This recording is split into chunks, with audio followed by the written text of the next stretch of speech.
Well, the announcement came Sunday afternoon on Mother's Day that OU President James Gallogly was going to step down. It's a story my colleague Adam Kemp and our other colleague Nolan Clay worked on feverishly yesterday and are still working on today. I'm Dave Morris here in the Oklahoman's video studio, joined by Adam Kemp. Great to see you. Hey, thank you for having me. Happy Mother's Day, right? Yeah, exactly. Late in the day, you're getting prepped for some Game of Thrones action and breaking news out of Norman. Exactly.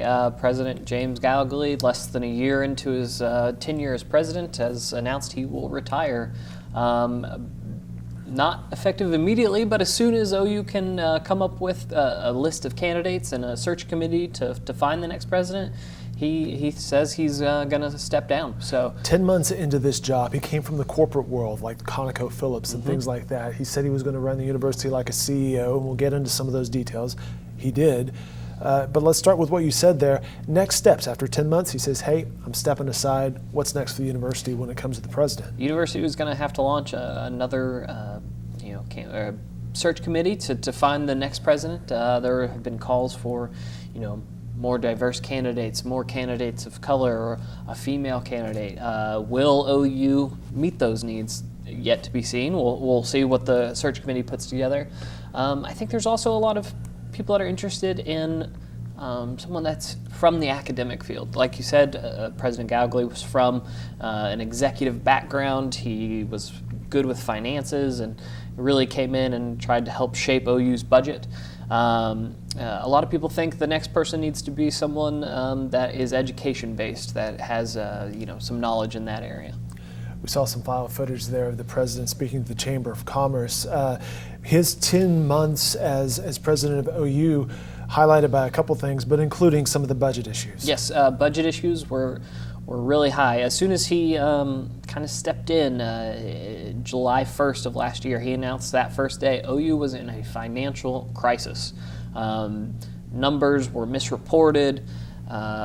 Spending was out of control, and he said it was going to be his job to step in and really rein that in. And so he cut programs, he cut some professors and some deans, really just tried to really tighten the belt there at OU. And as of March, said they are back financially positive, cash positive, donation pledges and are up at the university compared to where they were a year ago. He even, at the Regents meeting on Friday, reiterated that, just wanted to make sure everyone knew. He said, just to let you all know, it is looking good. So he's still yet to put out a budget. That's probably still to come. It's probably going to be the last agenda item he does and before stepping aside.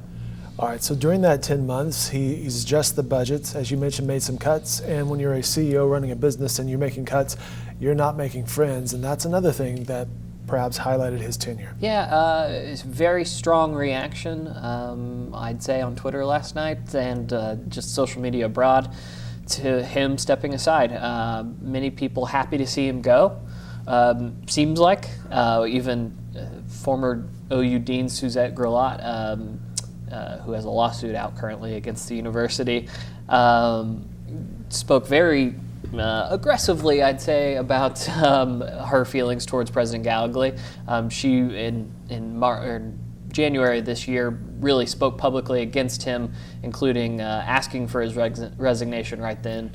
In front fact, of, at this meeting we're looking at here, where some students were protesting against some blackface incidents that appeared on campus. His 10 months on campus were really wrought with many hardships, I'd say, the budget being first and foremost, but several racist incidents on campus that he had to deal with and was criticized for his handling of, and then the investigation into President Boren.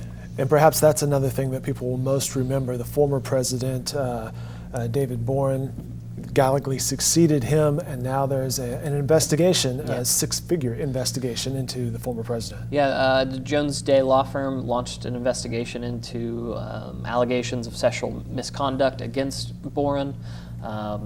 Boren's people actually came out. His lawyer said, this is an unjust search for truth that's not out there, and they kind of threw the blame back at Gallogly a bit, saying that he thought he was trying to soil Boren's reputation as president for 24 years at OU. So lots of hardships and interesting times at OU over the past year or so.